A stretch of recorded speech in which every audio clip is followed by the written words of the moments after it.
Our next speaker before the luncheon break is Dr. Marilyn Johnson, Senior Researcher, Monash University's Institute of Transport Studies and Research and Policy Manager at the Amy Gillett Foundation. Now, over the past decade, Dr. Johnson has focused her research on how cyclists and vehicles can share the road safely. Marilyn's here to discuss sharing roads safely, protecting vulnerable road users following her presentation on sharing roads safely, protecting vulnerable road users. We will be having an interview to further understand the issues that she raises, and we'll have an opportunity again to ask her some questions during that interview session. So send your questions in, and a big welcome to Dr. Marilyn Johnson. G'day.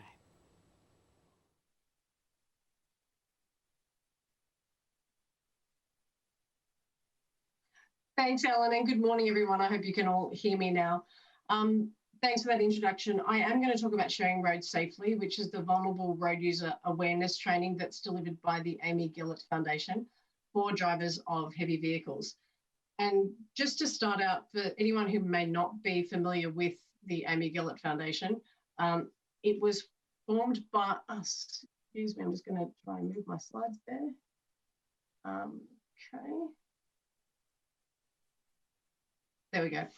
So the foundation was formed following the death of Amy Gillett. She was an Olympic cyclist who was killed in a crash in July 2005. And some of you may be familiar with the foundation through one of the major campaigns that we've had over the last 10 years, which has been around changing the road rule to require drivers to allow at least 1 metre when passing cyclists. And that's in speed zones up to and including 60 kilometres an hour and 1.5 in higher speed zones.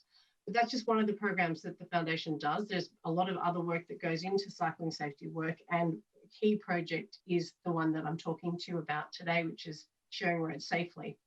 And this course is not just for cyclists, but it's all vulnerable road users. So that includes pedestrians and motorbike riders. And what I'm going to go through quickly today is the timeline we took to develop that course, the course content, some evaluation from drivers, and some next steps. So the timeline for this, it really started back in 2016, where the then Vic Roads, now the Department of Transport of the Victorian Government, recognised that there would be an increased risk to vulnerable road users around the inner city works for the Metro Tunnel extension. They organised a workshop that had about 90 different stakeholders involved across the government and non-government sectors. And from that workshop became a realisation that there needed to be working groups across different areas to improve safety, both in terms of the heavy vehicle, the routes that were being taken, the vehicle itself, and also the public education and influence. And that's the working group that I was involved in, representing the foundation. One of the things that I was made aware of in a trip during that working group was a trip I made to the UK and spoke directly to Transport for London and the work that they developed through the CLOCS program, the initiative that Bernard's just mentioned, the Construction, Logistics and Community Safety. It really was a collaborative program created by the heavy vehicle sector with the government in the UK, but included in that was a course called Safe Urban Driving, which was directed at heavy vehicle drivers. So I made the recommendation back to the working group that needed to be part of our approach here in Victoria, and that proposal was put out to tender for that to be developed and was won by the Amy Gillett Foundation. So that then led to 2 months of reviewing best practice and starting with the CLOCS program, and Transport for London were incredibly generous. There was a memorandum of understanding where they shared all of their documentation and all of their course content. On the basis of that, and also reviewing other international best practice programs, we adapted a course for Victoria. We then took that out to the heavy vehicle industry, and that led to another 7 or 8 months of consultation where there was quite a lot of, there was a high recognition for the importance of safety, but there was also some pushback. So I'm just going to quickly jump out there for a minute and talk about that mixed response. So in adapting the best practice for Australia, as I said, there was support for safety, but there was also some pushback with quite a long list of objections. And among the most commonly referred to one was it takes too much time to train drivers. As we've heard from Bernard, and it's the same case in Victoria, trucks are overrepresented in fatality crashes when it comes to vulnerable road users.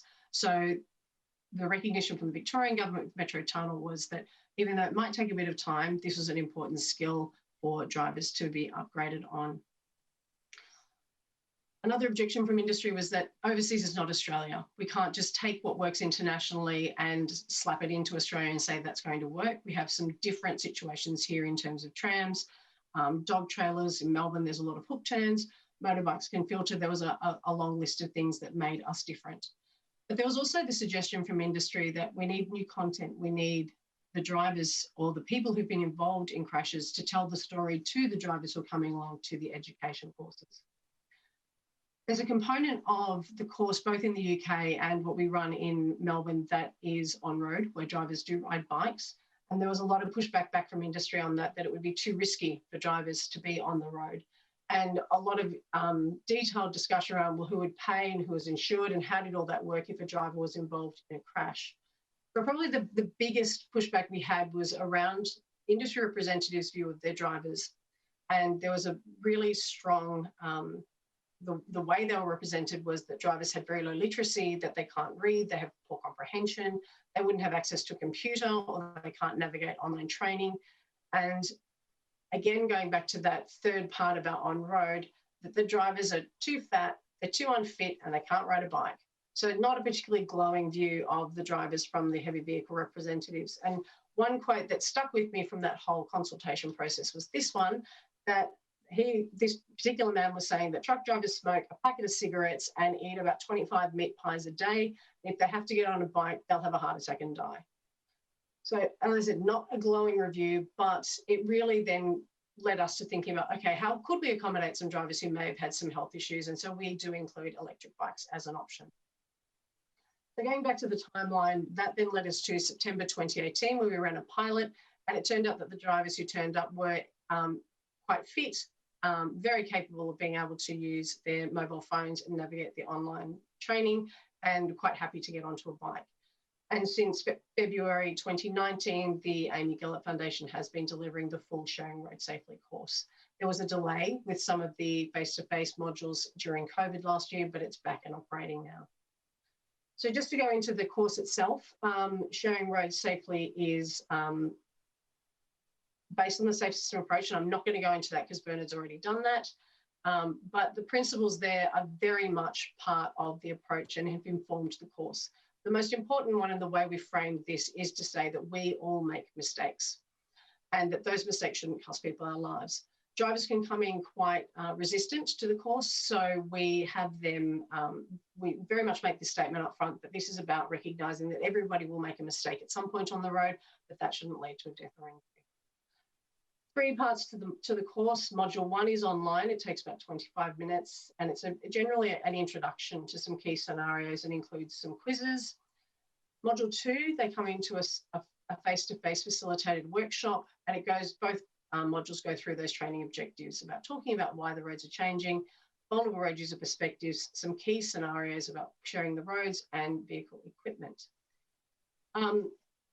In terms of the module 2, we acknowledge the expertise of the drivers in the room. The drivers have often had a lot of experience, but they do sometimes come in quite hostile about having to do the course or about vulnerable road users and needing to share the roads, because some drivers consider that the roads are their office.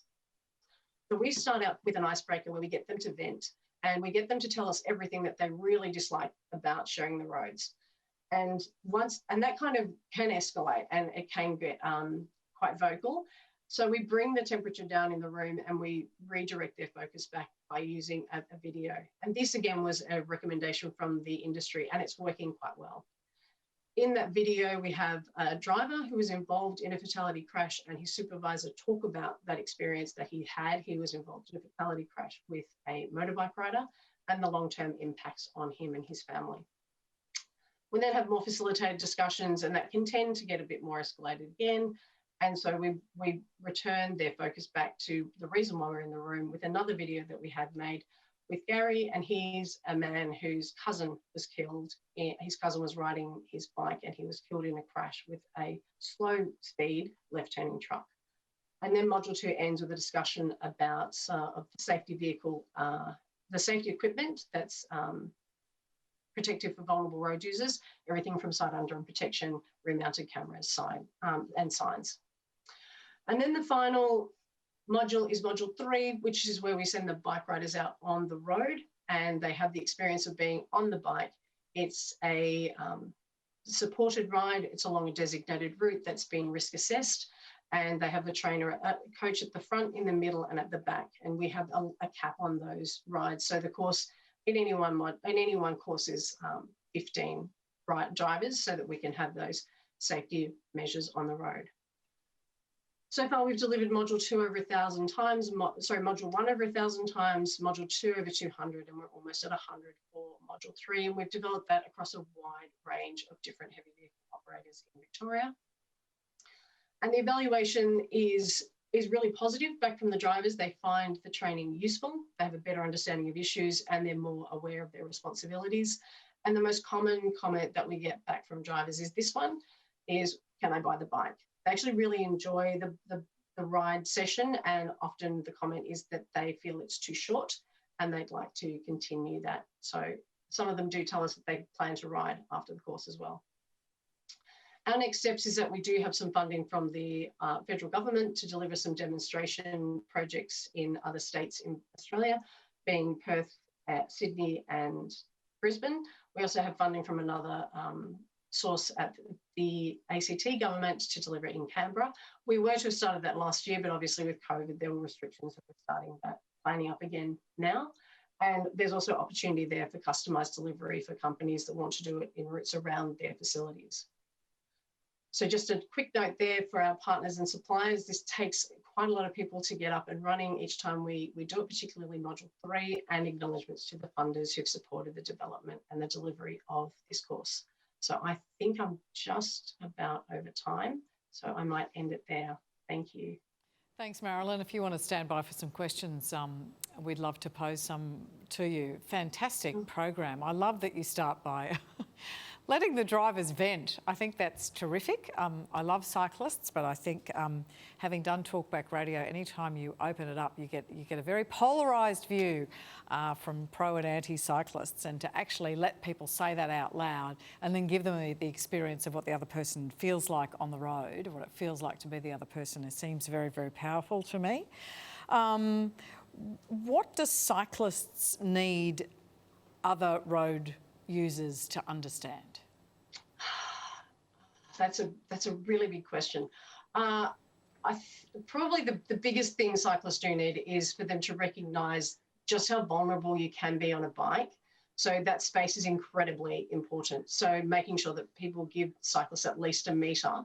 But also, probably the main thing, and what's come out of Sharing Road Safely as a key message for drivers, is that sometimes as a cyclist, you do have to make a sudden movement in your direction. So it might look really unpredictable to a driver, but for a cyclist, there can be things on the road that you won't even feel in your car. So things like a stick on the road or a pothole, you might skid on a cat eye on the road, or there might be something that's just sort of slippery, whether it's rain or oil on the road.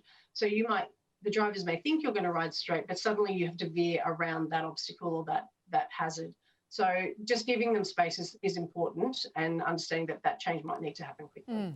And you've worked a lot on the 1 Metres Matters campaign, and I have to say that's not particularly well understood, but I think with COVID we all understand 1.5 metres, so maybe that will help. How do you more broadly get road users to understand, and this is well beyond heavy vehicles, that they can move into a right-hand lane to give a cyclist that 1 metre that they need in order to navigate a road of variable quality in variable weather? Yeah, it's a really good point, and it's one that was really at the basis of starting that campaign, and as I said, that was over 10 years ago now.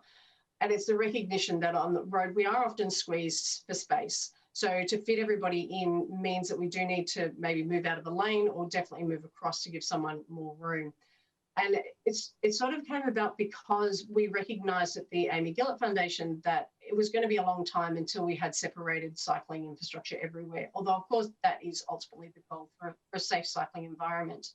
So giving a metre and allowing that space means that effectively the cyclist has that safe environment everywhere, regardless of whether there's a bike lane there or not.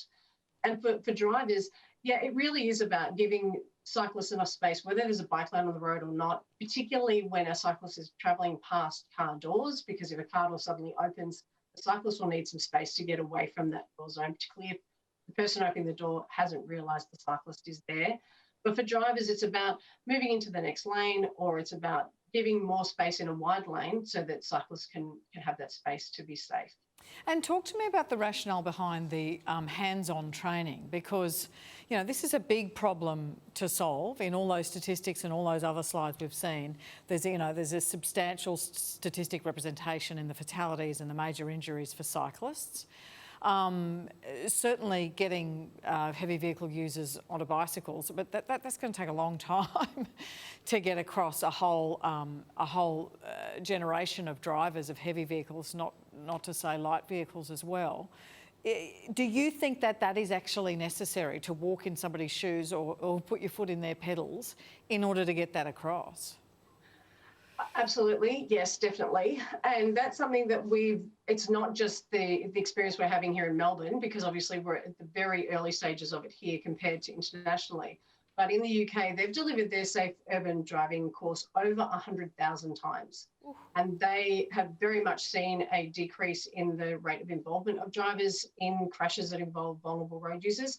That said, it's part of a much bigger program that does include the routes that drivers will drive on and the vehicle safety as well. So it's kind of hard to untangle it and know what part of is the driving, what part of the training is. So the training and the rest of the program is directly contributing to crashes.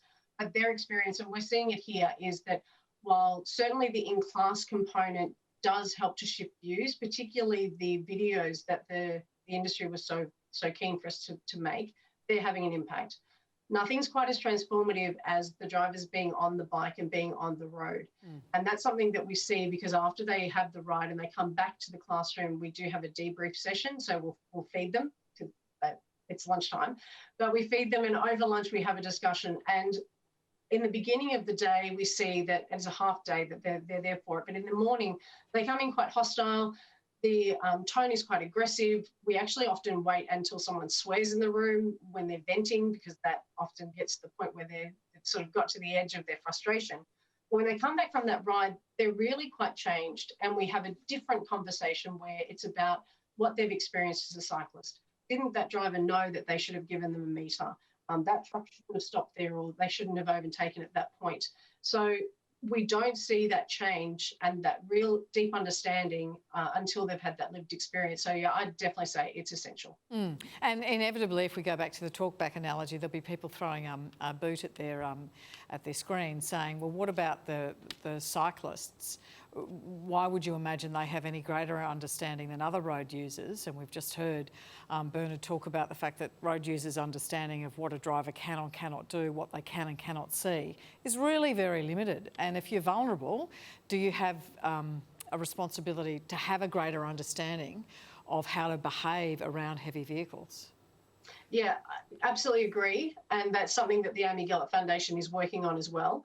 So we've been working with the Australian Trucking Association and their Safety 360 truck that they have, and we've been beginning last week with the Big Canberra Bike Ride, having that truck on site so that cyclists can actually get into the cab and look around and realise the blind spots so that they can keep themselves out of trouble and out of the way.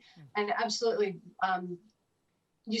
Transport for New South Wales have developed some fantastic resources, and there is a video that shows people in a cab just how big the blind spots around some of the trucks are.